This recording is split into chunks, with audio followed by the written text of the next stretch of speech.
بسم اللہ الرحمن الرحیم۔ اللہ تعالیٰ کے نام سے شروع جو بڑا مہربان نہایت رحم کرنے والا ہے۔ رب اشرح لی صدری ویسر لی امری واحلل عقدۃ من لسانی یفقہوا قولی۔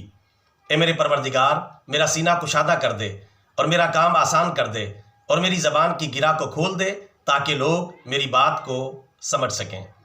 برادران اسلام، مسند احمد کی حدیث شریف نمبر 6576 کے مطابق پیارے رسول اللہ صلی اللہ علیہ وسلم نے ارشاد فرمایا، جس آدمی نے نماز کی حفاظت کی تو یہ نماز اس کے لیے قیامت کے دن نور بن جائے گی، دلیل بن جائے گی اور نجات ثابت ہوگی، اور جس آدمی نے نماز کی حفاظت نہ کی، نماز اس کے لیے نہ نور بنے گی اور نہ ہی دلیل بنے گی، بلکہ ایسا بے نمازی آدمی قیامت کے دن قارون، فرعون، حامان اور ابی بن خلف جیسے بدترین کافروں کے ساتھ اٹھایا جائے گا۔ لہٰذا برادران اسلام، 5 وقت کی نماز کی ہر صورت پابندی کریں اور اللہ تعالیٰ سے نماز کا انعام حاصل کریں۔ نماز آپ کے لیے نور بن جائے گی، دلیل بن جائے گی اور نجات اور بخشش کا ذریعہ بن جائے گی۔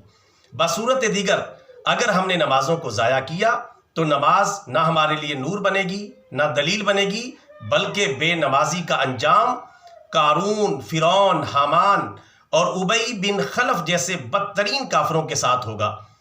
تو آپ اندازہ کریں کہ بے نمازی قیامت کے دن کتنا بڑا مجرم ثابت ہوگا اور اسے کتنی بڑی سزا دی جائے گی۔ اللہ تعالیٰ ہمیں 5 وقت کی نماز باجماعت ادا کرنے کی سعادت اور توفیق عطا فرمائے، آمین۔ برادران اسلام، ہمارا یہ پیغام اچھا لگا ہے تو عمل کریں، آگے پھیلائیں۔ بطور صدقہ جاریہ channel subscribe, video like and share. جزاک اللہ خیرا۔